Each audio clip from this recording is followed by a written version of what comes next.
Got Ed hooked up here again. We've been catching some fish, 8, 10, 12-pound fish here.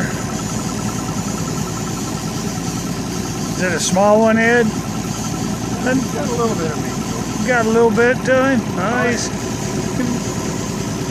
he's jiggling that pole now, isn't he? Oh, yeah. We've been out here just having a blast, just fish after fish after fish this morning.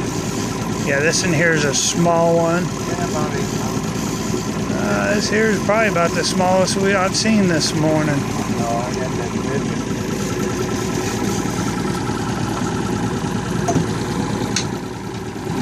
big. Ed's a pro at this.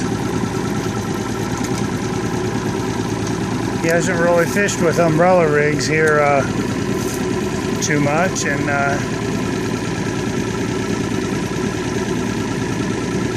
I think he likes it. It's an easy way of catching fish. Look at that. He wasn't hooked hardly at all. He was just laying in there. Come out in the sun. There's Ed. Good job, Ed. Thank